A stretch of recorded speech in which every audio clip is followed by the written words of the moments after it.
Dawn in Phuoc Tuy Province always arrived like a slow betrayal. The jungle didn't brighten so much as it stopped pretending to be night, shadows thinning, birds resuming their arguments, humidity climbing up out of the ground in warm, invisible sheets. Captain John Mercer had learned to hate that hour. It was the hour when you could finally see what you'd been walking through. It was the hour when the land showed you the receipts. His platoon had been moving since first light. American boots and damp leaf litter, radios whispering, the lead scout swinging his M16 like a divining rod. They were sweeping a patch of scrub and low rubber trees north of Nui Dat, chasing a fragment of intelligence that had arrived too late to be useful. Possible enemy movement along Route 2, small unit, watch for signs of an ambush. Mercer didn't believe in possible anymore. In Vietnam, possible was what got your friend shot in the throat while he was laughing at something dumb. They found the Australian position at dawn. It wasn't a position in the way Mercer understood positions. No sandbags, no proud little berms, no bold statement to the enemy. We're here, come and get some. Just a shallow gun pit tucked into a fold of earth where the ground rose slightly, where roots and shadow and ferns did the work of camouflage better than any entrenching tool. If you didn't know what to look for, you could walk past it and never see it. 6 men, 1 machine gun. 17 empty brass casings lay on the ground like a small confession. And then Mercer saw the bodies. They were arranged in a semicircle that extended from the tree line to within 8 meters of the gun pit. Not piled, not scattered, not dropped wherever gravity had decided. Arranged, like someone had taken time after the moment of terror to pull the dead into a shape that told a story. 43 North Vietnamese soldiers, most of them face down, some on their sides, one with his arms folded under him as if he tried to sleep through the end. The math didn't work. Mercer stared at the casing count again, 17. He looked at the machine gun, an Australian MAG-58, the Belgian design they loved, still wearing a smear of mud on the receiver like it had been carried low. He looked at the bodies again, expecting the obvious explanation: artillery, airstrikes, claymores, grenades. The American world always had extra machinery behind the numbers, but there was no crater field, no bomb scars, no shrapnel pattern in the trees, just the stillness of the dead and the quiet of a place where violence had been clinical. His Sergeant Rains squatted near the nearest corpse. He lifted the man's chin with 2 fingers, careful and faintly reverent in a way Mercer rarely saw in him. Single wound, Rains said. Upper chest. Check the others, Mercer ordered, already knowing the answer, hating that he already knew. They checked. Head or upper chest. 1 shot clean, almost identical angles. The kind of wounds Mercer associated with a firing range, not jungle contact. The kind of wounds you got when someone had time to aim. His radio man, a skinny kid named Lowell, stared at the bodies with open confusion. Sir, he said quietly, it looks like they picked them. Mercer didn't answer. He had no answer that fit inside American doctrine. He keyed his handset. Firebase Charlie, this is 6-1 actual. A hiss. Then the distant calm of the firebase. The world of coffee, maps, and men who still believed the jungle could be managed. Send it, 6-1. Mercer kept his voice level. We have located a friendly position. Australian. 6 personnel. 1 machine gun. 17 expended brass observed. Enemy KIA estimated 40 plus. Arranged semicircle, range within 10 meters. Wounds appear single shot, head or upper chest. Repeat, single shot wounds. Silence on the other end, long enough for Mercer to hear the jungle breathing. That's a negative, Firebase Charlie finally said, the commander's voice sharpening. Confirm again, you're telling me 40 plus KIA with 17 rounds expended? I'm telling you what I'm looking at. Any indications of supporting fires, air, artillery? None observed. Another pause. Colder now. Captain, heat casualties present as confusion. Make sure your men hydrate. Mercer's jaw tightened. We're hydrated. Then explain. Mercer stared down at a dead NVA soldier whose fingers were still curled as if gripping a rifle that wasn't there. I can't, he said. Not with our math. The Australians returned at 0900 like they'd stepped out of the foliage rather than walked through it. Mercer saw them first because the jungle changed around them, leaves shifting in a pattern his eye caught, then a hint of movement that resolved into men in jungle green, faces painted but not dramatically, weapons carried low and careful. They came in a loose file, each man watching a different slice of the world, each step placed like it mattered. 6 of them, as the gun pit suggested. 5 rifles and 1 machine gun slung, not dragged. No one talked. Their silence didn't feel like discipline so much as habit. The patrol leader was a sergeant, early 20s, sun-browned and lean. He wore an Australian slouch hat, pinned up on one side, the brim shadowing his eyes. His name tape said Davies. He stopped at the edge of the gun pit and scanned Mercer's platoon. Not fear, not arrogance. Assessment, the way a butcher looks at a cut of meat and knows exactly what it can become. Mercer stepped forward. Captain Mercer, U.S. Army. Davies nodded once. Sergeant Davies, 6 RAR. Mercer gestured toward the semicircle of dead. My base is going to ask me how this happened. Davies looked at the bodies like they were weather. We were watched, he said. So we stopped being watched. Mercer waited for more. When it didn't come, irritation crept in. Sergeant, I have 43 dead enemy soldiers and 17 casings. That's not... Davies held up a hand. Not rude, just final. You're counting the wrong thing. Mercer blinked. What should I be counting? Davies crouched at the edge of the gun pit, picked up an empty casing between between thumb and forefinger. He turned it in the light and put it back down like returning a coin to a table. "Seconds," he said. "Distance. Sound." Rains muttered, "Jesus." Davies heard it anyway. His eyes flicked to Rains, then back to Mercer. "They came in close," he said. "Too close. They thought we were asleep. We weren't." Mercer looked at the machine gun. "You killed 43 men with a gun that fired 17 rounds?" Davies' mouth twitched, almost a smile. "The gun fired 17, he said. "The rest didn't need the gun." Behind him, one of the Australians, taller, freckled, built like someone who'd lifted sheep and fence posts for fun, said quietly, "We didn't line them up, mate. They did that themselves." Mercer stared. "Explain." Davies stood. He didn't tower over Mercer, but he carried authority like it was part of his skeleton. "You lot," he said, nodding toward Mercer's men. "You move loud. You move fast. You make a lot of decisions with noise." Mercer's irritation sharpened. "Noise keeps you alive." Davies' gaze didn't change. "Noise tells them where you are." Mercer opened his mouth to argue, then realized he was about to recite doctrine like scripture to a man standing beside 43 dead, proof that scripture wasn't universal. "We heard them first, smelled them second, saw them last," Davies continued. "When they came in, we waited until we could see the whites of their eyes. Then we shot the ones who could shoot us, and we left." Mercer glanced at the bodies again. "That many, in that close?" Davies shrugged. "They came in a line. They stopped when the first ones fell. They tried to find us. They didn't." He tapped his chest once, lightly. "We don't fire unless we know. Aimed fire only."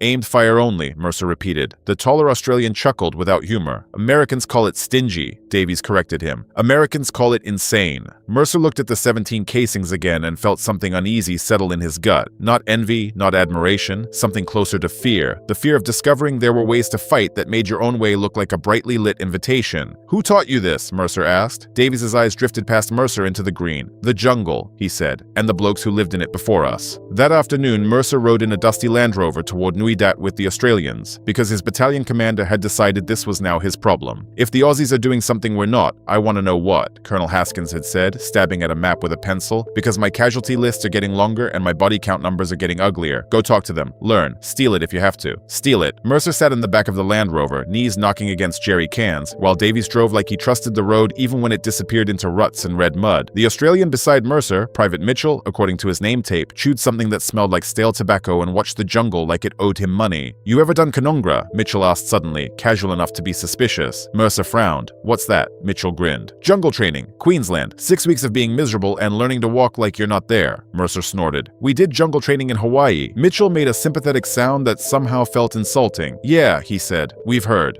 Davies didn't look back. "Conungra isn't about crawling under barbed wire," he said. "It's about shutting up, about listening until the jungle tells you what's wrong." Mercer shook his head. "Listening doesn't stop bullets." Davies glanced in the mirror at Mercer's reflection. "It stops you being where bullets go," he said. At Nui Dat, the Australian base was different from American fire bases. It was still wire, bunkers, guns, but it felt less like a fortress and more like a camp that could pack up and disappear. Fewer lights, less shouting. Men moved with a quiet economy as if sound itself cost money. Mercer was brought to an operations hut where a lieutenant colonel with tired eyes and a coffee cup that looked welded to his hand studied Mercer like a file folder. "Captain Mercer," the colonel said, standing. "Murray, you've been seeing some of our handiwork." Mercer nodded. "I've been seeing the math not working." Murray smiled faintly. "The jungle hates math," he said. "It prefers patience." Mercer sat across from him at a table cluttered with maps marked in pencil, not ink. Pencil meant change. Pencil meant humility. "Your people," Murray said, tapping a finger on Phuoc Tuy Province. "Move like you're late for a Tuy Province. Move like you're late for a train. You think speed is security?" Mercer stiffened. "Speed reduces exposure." Murray looked up. "Speed increases signatures." "Captain," Murray continued, "in Malaya, the British learned something the hard way. In jungle war, the man who fires first often loses. Not because he missed, but because he announced himself. You don't win the jungle by being louder. You win it by being harder to find." "And the one-round rule?" Mercer asked. "We call it aimed fire only," Murray said at last. "Some of the lads call it one round, one kill. Either way, the idea is simple. Don't shoot unless you can guarantee effect." Mercer couldn't keep disbelief out of his voice. "Guarantee? In combat?" Murray nodded. "You get closer." "Closer gets you killed," Mercer said. "Closer gets you information," Murray replied. "And in this kind of war, information is safer than noise." "How do you enforce it?" Mercer asked. "If a man fires without reason, we take his weapon," Murray said. "If he does it again, he's off patrol." Mercer imagined trying that in an American infantry company, taking a rifle from a scared 19-year-old because he'd fired too much in the jungle. He imagined the mutiny of fear, the insistence that volume of fire was a right, a blanket, a prayer. "You don't have men panic?" Mercer asked quietly. "Of course they panic, Murray said. They're human. The difference is what they do with it. He leaned forward, lowering his voice. We select for a certain sort of man. We train him, then we test him, then we break him, then we build him into someone who can lie in the dirt for 6 hours while the enemy walks past close enough to smell. Not everyone can do that. We don't pretend they can. Mercer swallowed. So what do you do with the ones who can't? We send them somewhere they won't get anyone killed, Murray said without emotion. The Australians offered Mercer a deal that didn't feel like a deal. You want to understand it, Davies said that evening, squatting near a small sand table while a red sun melted into the trees. Come out with us. Mercer hesitated. His orders were to observe, learn, report, not to disappear into the jungle with men who treated silence like a weapon. But he could already feel how his superiors would dismiss his report if he didn't have something more than words. In Saigon, words were cheap. Proof was expensive. All right, Mercer said. One patrol. Mitchell grinned. You'll either love it or you'll hate it, he said. Either way, you'll never walk the same. They moved that night, not in a column the way Americans did, a snake of men linked by radio and boot noise. The Australians moved like fragments of one organism, each man spaced just far enough to survive a grenade but close enough for a hand signal. They didn't speak. They didn't even whisper unless it was essential. Their radios stayed silent except for scheduled checks that felt like rituals rather than habits. Mercer found himself stepping the way they stepped, placing his boots on roots instead of leaves, pausing when they paused, freezing when the jungle seemed to shift wrong. He felt ridiculous at first, like a child playing at being a ghost. Then he realized the ridiculous thing was how loud he normally was. After 2 hours, Davies raised a fist. The patrol stopped so cleanly Mercer almost collided with the man in front of him. Everyone sank into the foliage without drama. Mitchell leaned back slightly, his mouth close to Mercer's ear. Smell that? Mercer inhaled. Wet earth, rot, leaf mold, and then something faint, oily, sharp. Smoke. Cigarettes, Mercer whispered. Mitchell nodded, eyes never leaving the black ahead. Not ours. They waited. Minutes stretched into an hour without anyone moving. Mercer's thighs burned. Mosquitoes found the thin gap between glove and sleeve and bit with joy. Sweat ran down his spine. His mind screamed that sitting still in enemy territory was suicidal. No one else seemed to hear that scream. Davies signaled again. 2 fingers forward, slow. They moved, not toward the smell, but around it, like water around a stone. Mercer saw, briefly, a darker shape in the darkness, someone crouched beside a tree, a listening post, a human silhouette so still it could have been bark. They passed within 20 meters and Mercer's heart battered his ribs so hard he thought the enemy would hear it. By dawn, they were overlooking a narrow trail that cut through scrub toward the long high hills, jungle-covered ridges that rose near the coast like the spine of a sleeping animal. The Australians called it the hills. The Americans called it that goddamn place. Davies chose a hide position with the care of a surgeon. No digging, no snapped branches, no scuffed dirt. Each man melted into shadow and leaf, breaking up his outline with strips of vegetation, shaping himself into something the human eye didn't want to recognize. Mercer lay behind a fallen log, rifle cradled, trying to breathe without moving his chest too much. He felt like the jungle could see him, could judge him for every twitch. Hours passed. The world narrowed to small sounds. A bird called, then another answering from the wrong direction. A branch creak that was too rhythmic to be wind. The faint clink of metal that might have been a canteen cup, but could also be a bug hitting a leaf. Mercer began to understand what Murray meant when he said the jungle was a language. It spoke in patterns. Break the pattern and something human was there. A shape emerged on the trail. A young Vietnamese soldier, AK slung, moving with that light-footed certainty men had when they believed the ground belonged to them. He stopped, listened, then moved on. Another followed, then another. A small unit. Davies didn't move. He watched. He waited until Mercer felt he might explode from the tension of not acting. Mitchell's hand brushed Mercer's sleeve, 2 fingers tapping. Don't. The unit passed. Mercer's entire American training argued that this was wrong. This was contact. This was an opportunity. You were supposed to dominate. You were supposed to engage. You were supposed to leave the enemy dead and yourself loud and proud. The Australians let them go like hunters letting a deer walk past because the deer would lead them to the herd. Later, a larger movement began. More men, heavier footsteps, the faint murmur of Vietnamese voices carrying that flat, practical tone Mercer had learned to associate with confidence. 15, maybe 20. Davies's hand signals flowed down the line. Count, watch spacing, identify leaders. Mercer watched, eyes straining through foliage, and began to see what Davies saw. The man who walked differently, head up, scanning. The radio operator with the set slung awkwardly, the rear security element pausing too often, listening. The enemy patrol passed within 10 meters. Mercer could see bootlaces, a patch on a shoulder strap. He could smell sweat, fish sauce, tobacco. He could hear a man whisper something to his friend and get a quiet laugh in return. He could see the soft skin at the back of a neck, and in his mind the reflex, shoot first, shoot now. No one shot. The Australians lay still, invisible by discipline rather than magic. Mercer realized camouflage wasn't paint. It was behavior. It was the refusal to make the small human movements that betrayed you. you. The twitch, the swallow, the anxious shift of weight. The enemy passed. Only when the last man's shadow disappeared did Davies signal withdrawal. They slid backward into the jungle like smoke. They didn't run. They didn't hurry. They moved just fast enough to vanish without leaving a story behind them. 600 meters later, Davies finally halted them in a shallow depression where the foliage grew thick and the ground dipped. He keyed his radio with the calm of a man ordering lunch and spoke coordinates in a low, clipped voice. Mercer listened, confused. "What are you calling?" "A strike," Davies said simply. "Cache site."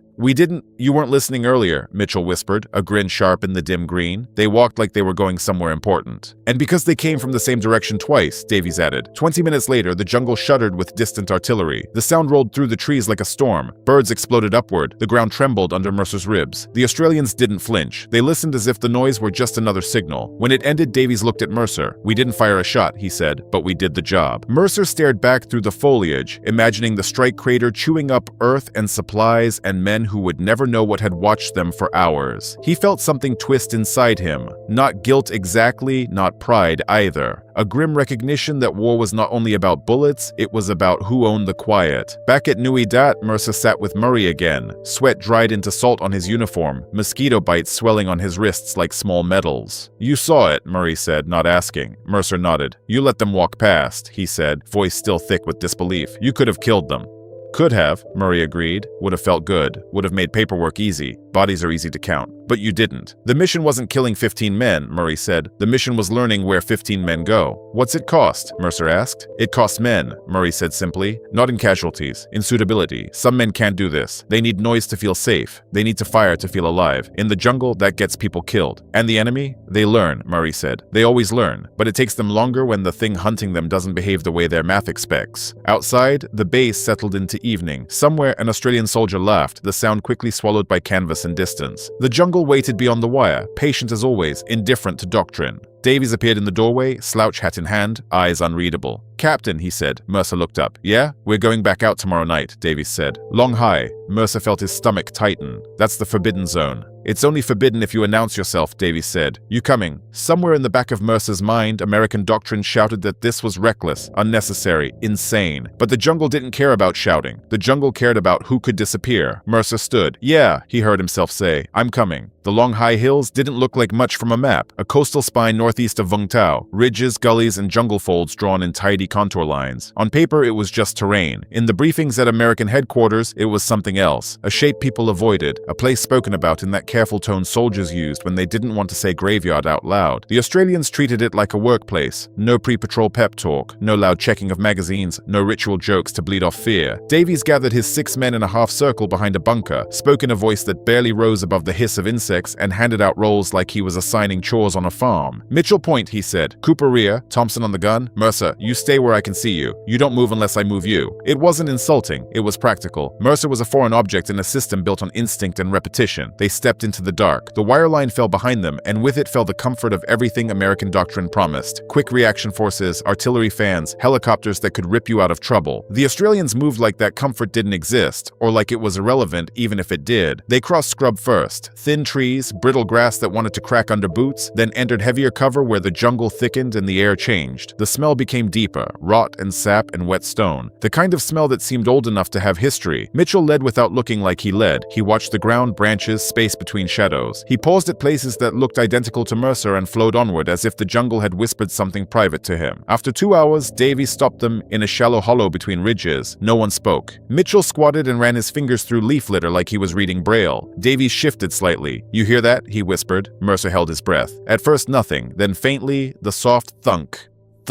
of something rhythmic and unnatural. "Footsteps," Mercer breathed. Davies nodded once. "Not ours." Mitchell lifted his chin toward a thin stand of bamboo. His eyes narrowed. He raised 2 fingers, then 3, 5, maybe 6. The Australians melted off the track, pressing into shadow, flattening themselves into the ground. Mercer copied them, trying to remember. Stillness is camouflage. Discipline is invisibility. The footsteps came closer. Mercer could taste adrenaline, metallic, bitter. Then the shapes emerged. 6 men moving in a loose file. North Vietnamese army, not Viet Cong. Mercer could tell by the uniform cut and the way their weapons sat. Their pace was confident but cautious, the speed of men who believed they owned the hills but still respected them. One carried a radio set, another had a heavier pack slung low. They passed within 12 meters. Mercer's finger hovered near his trigger. The instinct was visceral. We have them, take them, end it now. But Davies didn't move. None of the Australians moved. They watched, cataloging, letting the enemy walk through their world like ghosts unaware they were being hunted. When the last NVA soldier disappeared into the bamboo, Mercer exhaled softly, heart hammering. Davies leaned close enough for Mercer to smell damp canvas. "You wanted to shoot," he whispered. Mercer swallowed. "Yes." Davies kept his eyes on the direction the enemy had gone. "You still think the mission is killing, isn't it?" Mercer whispered back. "Sometimes," Davies said. "Sometimes the mission is knowing where they sleep, knowing who they answer to, knowing what they're carrying. You shoot now, you get 6 bodies in a firefight. You wait, you get a map of their world." They followed, not close, not far, just enough to keep the enemy in reach while remaining invisible. Mitchell moved like he was tied to the NVA patrol by a string no one else could see. He read their passage in broken spiderwebs, in crushed grass that sprang back slowly, in faint scuffs on bark where a pack strap had scraped. He didn't rush. He didn't need to. The hills rose around them, steepening, the terrain folding into gullies that hid sound and swallowed light. Mercer's legs burned. Sweat ran down into his boots and made the skin pruny. In his mind, training complained. Too slow, losing time, risking contact. The Australians didn't care about time the way Americans did. They cared about conditions. After 3 hours, the NVA patrol stopped. Mercer saw it in the way the jungle's pattern shifted, the sudden absence of movement, the hush that fell when humans tried to become quiet. The Australians stopped instantly, not because they saw anything obvious, but because they sensed the same break in rhythm. Mitchell crawled forward a meter, then froze. He raised a hand, listening post. Davies signaled, hold. They held. Minutes passed. Then faintly Mercer heard it, a soft cough, smothered, close, a shuffle, the creak of leather. The listening post was near, too near. Mercer's pulse spiked. A listening post meant the enemy expected someone. If the Australians tripped it, the jungle would explode with gunfire and flares and the sudden swarm of men moving with purpose. Davies signaled a slow detour. Mitchell shifted left like a shadow slipping into another shadow. The patrol followed. Mercer moved last, trying not to snap a branch or scuff a rock. At one point, Mercer's boot pressed onto a dry stick that felt like a loaded trigger. He stopped mid-step, muscles trembling, and lifted his foot away with painful slowness until the stick lay undisturbed. Mitchell glanced back once, no judgment, only assessment, and nodded as if to say, "You're learning." They bypassed the listening post and continued trailing the NVA patrol. Just before dawn, they found what Davies had been hunting, a small base camp tucked into a saddle between ridges. Not a grand headquarters, no flags, no large structures, but a functional node, shallow bunkers, a cooking area with a small fire pit, stacked crates under tarps, men moving quietly with the practiced economy of a unit that had done this for a long time. Mercer counted at least 30 soldiers. Davies didn't count bodies, he counted patterns. He watched the way sentries rotated. He watched where men went to piss. He watched which crate was open most often, which path was worn smoother than the others. He watched for radios, for leadership, for subtle signs that told you what kind of unit you were looking at. The Australians built a hide position without digging. They arranged themselves so each could cover a sector. Thompson, the machine gunner, set the Mag-58 in a shallow cradle of roots, muzzle angled but not aimed, because aim created glint and glint got you killed. They stayed still for hours while the camp lived its quiet life. Mercer's mind began to shift. Time stopped being a line and became a surface you lay on. Fear stopped being an emergency and became an atmosphere. The jungle's sounds grew detailed. He could distinguish bird calls that were natural from calls that were alarm signals. He could hear the difference between a branch falling and a branch being eased down by a human hand. He began to understand why Murray said patience was a weapon. Then a problem emerged. Late morning, a sentry moved up the ridgeline, closer than the others, scanning with more care. He wasn't wondering. He was searching. The sentry's eyes swept across the foliage where Mercer lay. The man's gaze paused, then shifted back, then paused again. Mercer's throat tightened. He felt the primitive certainty. He sees us. Davies saw it too. He didn't move immediately. He waited, watching the sentry's pattern, letting suspicion bloom just enough to confirm it wasn't random. The sentry stepped forward, slow and deliberate, rifle rising slightly. Davies raised his hand. One finger, one shot. Mitchell shifted into a firing position so smoothly Mercer almost missed it. No frantic movement, no scramble, just a small adjustment of muscle and bone. Rifle coming up like it had always been there. The sentry stepped forward again, closer now, head turning, nostrils flaring as if he could smell the wrongness. Davies' hand dipped. Mitchell fired once. The sound was sharp but not thunderous. One crack swallowed quickly by the jungle. The sentry's head snapped back. He fell without a shout, rolling down the slope like a dropped puppet. The camp below didn't erupt. Men froze. Heads turned. A few soldiers grabbed rifles, but there was no immediate chaos because the shot had been singular, ambiguous, easy to misread as a branch crack or a stray snap. Davies didn't wait for them to interpret it. He signaled withdrawal. The Australians slid backward, disappearing into the ridgeline vegetation like smoke. Mercer followed, heart pounding, mind racing. They moved fast now, but still silent. Fast didn't mean reckless. It meant efficient. They used steep gullies to mask movement, crossed rock patches to avoid leaving tracks, avoided breaking anything that would tell a story. After 500 meters, Davies halted in a depression, listened, and keyed his radio for the first time in hours. He whispered coordinates. Mercer stared stared at him. Artillery? Davies nodded. And air if they'll give it. He looked at Mercer. That camp will be gone by lunch. Mercer felt a cold satisfaction, quickly followed by a colder realization. They had killed one man, and that one man had been the only bullet they needed to spend to erase a camp of 30. This was what Murray meant. The mission was never the shot. The shot was the price you paid when silence alone couldn't buy what you needed. They stayed hidden while the strike came. First artillery, distant thumps, then the rolling crash of shells impacting somewhere beyond the ridgeline, then air, a brief roar overhead, the whine and slap of aircraft vanishing into cloud, followed by a deeper, heavier explosion that made Mercer's ribs vibrate. The jungle shook. Birds fled in screaming swarms, leaves rained down like shredded paper. When the noise faded, Davies looked at Mercer with the calm of a man checking weather. That's that, he said. Back at Nui Dat, the Americans met Mercer's report with the same reflex they met everything uncomfortable with: skepticism, then irritation, then a demand for numbers. Colonel Haskins listened to Mercer in a sandbag command post, eyes narrowed, pencil tapping against a map. A major from S2 sat beside him with a clipboard, hungry for anything that could be translated into a graph. So let me get this straight, Haskins said when Mercer finished. You went out with 6 Aussies, watched an enemy camp, fired 1 shot, then called in strikes. Mercer nodded. Yes, sir. Haskins leaned back. That's not new, he said. It is, Mercer replied carefully, because the shot wasn't the point. The major spoke up. How many confirmed kills from the strikes? Mercer hesitated. We didn't confirm. We didn't go back. The major frowned as if Mercer had failed a math test. Then how do we count it? Mercer felt a tightness in his chest. Maybe we don't, he said. Silence fell. Haskins stared at him. Captain, he said slowly, you understand how this war is measured? Mercer did. Body counts, kill ratios, sortie numbers, tons of bombs dropped, rounds expended. A war turned into inventory because inventory was something America knew how to manage. Sir, Mercer said, the Australians aren't trying to win with numbers. They're trying to win with invisibility. They're making the enemy afraid to move. The major scoffed softly. Afraid doesn't show up in reports? It does, Mercer said. It shows up when their supply routes go quiet, when their patrols stop using certain trails, when they start wasting time and manpower searching for ghosts that aren't there. Haskins' pencil stopped tapping. And you think we can do that? Mercer didn't lie. Not with the way we train, he said. Not with the way we rotate units, not with the way we treat ammunition like reassurance. The major leaned forward. So what are you saying? We should tell soldiers not to shoot? Mercer thought of the semicircle of bodies, the neat wounds, the quiet precision. I'm saying every round we fire is a broadcast, he said. The Australians treat it like a last resort. We treat it like a habit. Haskins stared at him for a long moment, then sighed like a man feeling the weight of a system he couldn't change. Write it up, he said finally. Put it in the report. Higher will decide what to do. Mercer knew what would happen. The report would go to Saigon, then to some staff officer with clean hands who would nod,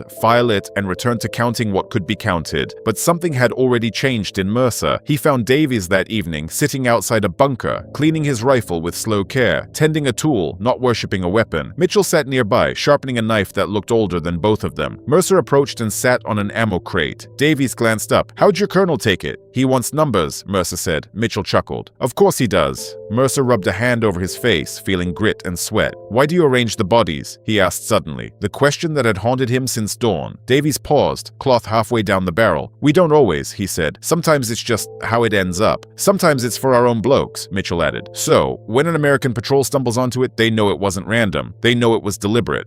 To make a point, Mercer asked. To make them think, Davies said. Because you lot don't think when the gunfire starts. You just make noise. Mercer felt heat rise in his neck, part shame, part anger. We're not idiots. Never said you were, Davies replied. But your system rewards noise. Ours rewards results that don't leave noise behind. Mitchell leaned back, knife still in hand. You Americans fight the war like you're trying to convince someone. Convince who? Mercer asked. Mitchell shrugged. Your bosses, the newspapers, the blokes back home. You need proof you're winning, so you count the dead like they're receipts. The words hit Mercer because they were too close to true. The war wasn't only fought in the jungle, it was fought in offices and headlines and speeches. And in those places, silence looked like nothing. One round, Davies said quietly, almost to himself. One decision. Does it ever break you? Mercer asked. Holding fire, being that close. Davies' hands paused, and for the first time, Mercer saw something human flicker beneath the calm. Something weary and honest. Yeah, Davies admitted. Sometimes you lie there and your heart tries to climb out of your throat. Sometimes you want to shoot just to end the waiting. He looked up. But you don't. Because if you can't control yourself, the jungle will control you. Mitchell nodded as if this was the only truth worth remembering. And the jungle's cruel. Months later, Mercer would be rotated out of Vietnam, sent back to a stateside base where the air smelled of cut grass instead of rotten smoke. He would sit in a briefing room with officers who'd never heard the jungle at night, officers who wanted neat conclusions and lessons learned that could fit into bullet points. He would try to explain the Australian doctrine, try to explain why a single bullet could matter more than a magazine dumped into foliage. Some would nod politely, some would scoff, some would say, that's special forces stuff, some would say, that's not scalable, some would say, that's not how we fight. But Mercer would remember the long high hills. He would remember lying in the dirt while men walked past close enough to smell. He would remember the terrifying power of choosing choosing not to act. He would remember the artillery strike that erased a camp because a patrol had been patient enough to see it. He would remember the semicircle of bodies, the arrangement that made the math stop working and forced the question that mattered. What if the side that wins isn't the side that fires the most? What if victory is owned by the men who can stay quiet long enough to understand the enemy, then end him with a single final decisive act? In later wars, Mercer would watch small teams stalk instead of march, limit their signatures, prioritize intelligence over spectacle. He would hear younger officers talk about low profile, precision, minimum rounds, as if they were new concepts. He would think of Davies and Mitchell and the old Colonel Murray in a canvas hut, drinking coffee, speaking about patience like it was ammunition. The jungle had taught them first, not because Australians were mythical or supernatural, but because their doctrine forced a kind of discipline most armies only flirted with. One bullet wasn't just a rule, it was a chain reaction. If you only got one shot, you had to get close. If you got close, you had to move silently. If you moved silently, you had to read the terrain. If you read the terrain, you had to control your fear. If you controlled your fear, you became something the enemy couldn't predict. And if the enemy couldn't predict you, he couldn't fight you on his terms. That was the secret the Americans kept stumbling over in Vietnam. The war they wanted to fight, loud, measurable, dominated by firepower, wasn't the war the jungle allowed. The jungle rewarded the men who could become ghosts, and the Australians, 6 at a time, had learned how to haunt it.